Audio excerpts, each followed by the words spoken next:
Oke, salam dan salam sejahtera dan pencerahan saya Formula Rafizi Lamli dan pencuri wang rakyat. Jadi apa pilihan kita?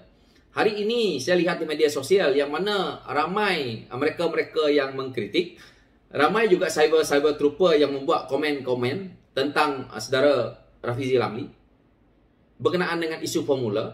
Tetapi pada saya sebagai rakyat melihat, lebih baik formula yang ada daripada Rafizi Lamli dikeluarkan kerana itu adalah idealisme yang dikeluarkan oleh pimpinan muda yang sepatutnya inilah contoh yang terbaik untuk negara kita ini, tetapi dikritik oleh cyber trooper daripada parti lain yang takut akan kemunculan semula saudara Rafizi Lamli ini tadi, dengan harapan semoga rakyat ini terhasut dengan apa yang mereka keluarkan, yaitu formula Rafizi Lamli ini. Satu, mereka katakan tidak jadi. Yang kedua, mereka katakan fitnah. Yang ketiga, mereka kata tidak relevan. Tetapi pada saya, mereka-mereka yang kritik saudara Rafizi Lamli ini tadi, langsung juga tidak mempunyai idea yang bernas. Yang mana mereka-mereka ini tadi, pada hakikatnya bersekongkol dengan para penyamun yang mencuri wang rakyat, yang mana kita tahu menggumpul harta untuk kekal berkuasa, untuk pribadi, bukan untuk sebilangan rakyat Malaysia ini. Tetapi idealisme, idea formula saudara Rafizi Lamli ini adalah untuk keseluruhan rakyat Malaysia. Jika beliau mungkin menjadi Perdana Menteri waktu itu, mungkin boleh dilaksanakan. Tetapi kerana beliau itu hanyalah orang biasa yang mana beliau lantang memberi idea-idea yang bernas, sepatutnya kita nilai dan guna pakai. Bukan mengkritik, bukan mengatakan beliau penghasut, bukan kata beliau pakar dalam membuat formula-formula palsu. Ini adalah yang kita lihat, teori politik negara kita ini yang mana mereka ingin kekalkan bersekongkol dengan pemimpin-pemimpin yang merompak wang negara. Hutang negara yang banyak ini bukan saudara Rafizi yang buat. Hutang negara yang banyak ini adalah daripada pimpinan Barisan Nasional. Barisan Nasional yang ditunjangi oleh parti yang bernama Parti UMNO. Ini sudah jelas. Jadi tidak perlu nak mengkritik saudara Rafizi Lamli kerana dia tidak mencuri duit rakyat walaupun sesen pun.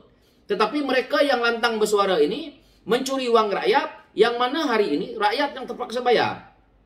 Jadi formula Rafizi Lamli itu tidak menyentuh apa-apa pun isunya kepada rakyat. Kerana siapa yang membuat tol itu adalah Barisan Nasional pada awalnya. Siapa yang buat PTPTN itu juga pimpinan Barisan Nasional pada awalnya. Siapa yang buat masalah dalam negara hutang banyak? Juga pimpinan Barisan Nasional. Jadi PHS 22 bulan mencuci tai yang dibuat oleh Barisan Nasional waktu memerintah, pimpinan Parti UMNO juga. Kita harus penjelaskan kepada rakyat.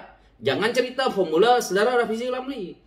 Kita lihat isu-isu yang dibongkar oleh saudara Rafizi Lamli. Seperti lembu yang ada dalam kondo, seperti 1MDB. Hari ini terbukti betul. Kenapa perkara ini daripada sebelah pihak sana, cyber trooper tidak rungkaikan, pertontonkan, perjelaskan kepada rakyat. Jika di awal dahulu, sehingga kan pimpinan PAS sendiri pun mengatakan bahawa mereka berpuas hati dengan apa yang dibentangkan tentang 1MDB oleh pemimpin-pemimpin yang memimpin dalam parti Barisan Nasional waktu itu, jelas kita lihat hari ini bercanggah. Dan hari ini pun kita lihat juga, apabila dulunya pimpinan Barisan Nasional, terutamanya UMNO, ada pemimpin UMNO yang mengatakan beliau sendiri pernah berjumpa dengan Raja Arab Saudi lah berkenaan dengan isu 1MDB. Kenapa hari ini tidak muncul? Pertahankan cerita itu, penjelaskan kepada rakyat. Jadi saya lihat cyber trooper ini tidak mempunyai modal, hanya berkokok saja, yang mana hari ini mereka mengampu kerana untuk sedikit jawatan, untuk mendapat sedikit duit rasuah daripada pimpinan negara kita ini yang mana bersekongkol, maka jelaslah.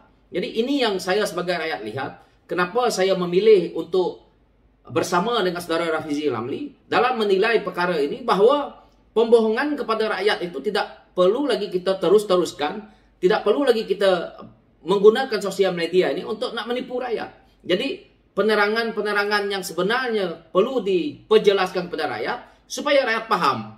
Tidak perlu nak berdolak-dalik. Yang mana dahulu pernah juga pimpinan-pimpinan cyber trooper ini mengatakan bahawa jika belum disabitkan bersalah, maka tidak bersalah. Hari ini sudah disabitkan bersalah. Jadi tunjukkan bukti bahawa apalagi hujah kamu untuk dibentangkan kepada rakyat bahwa betul pemimpin-pemimpin ini tidak bersalah. Nah, inilah yang kita perlu lihat sebagai rakyat, bahwa siapa yang berbohong, siapa yang raja pemula, tidak penting. Yang penting pada saya adalah siapa yang boleh membangunkan negara kita ini. Apalagi kita tahu bahwa negara kita ini seolah-olah negara yang mengamalkan terlalu banyak rasuah, yang mana kita tahu berbagai-bagai yang ada dalam komponen pimpinan negara kita ini semua terjurus ke arah rasuah. Ini perlu kita huraikan, perlu kita pertahankan supaya tidak lagi berlaku.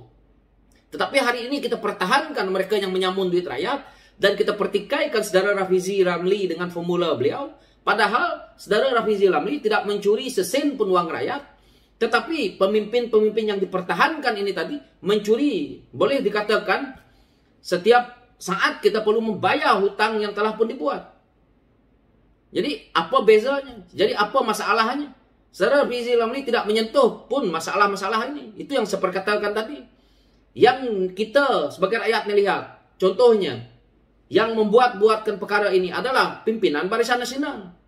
Yang mana contohnya tadi, yang diperkatakan oleh saya tadi, yaitu seperti tol. Yang buat adalah Barisan Nasional dahulu. Kalau dari awalnya tak ada di situ, kita hapuskan. PTPTN.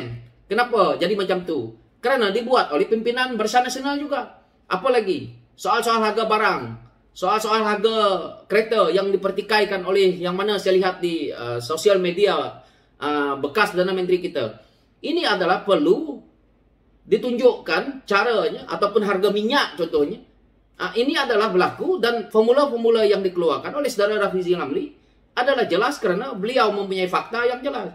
Jika siapa yang lantang bersuara itu, yang mana betul-betul merasakan diri mereka hebat, ajaklah saudara Rafizi Ramli berdebat. Dan saya sebagai rakyat akan menonton.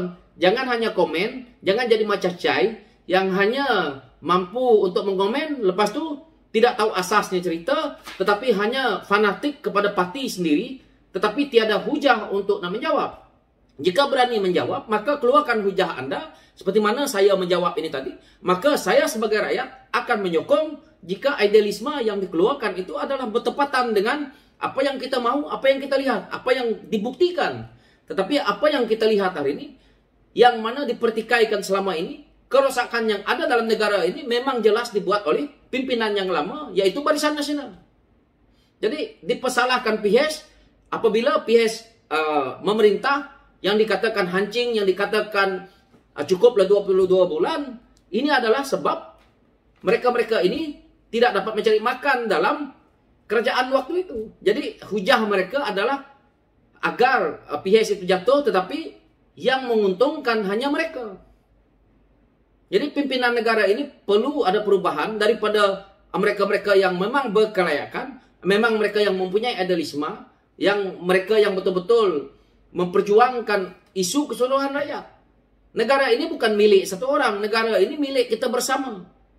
Jadi perlu kita jaga, perlu kita lihat yang mana yang ada kelompangan, yang mana yang ada kerosakan, perlu kita sama-sama benteras, perlu kita sama-sama jaga.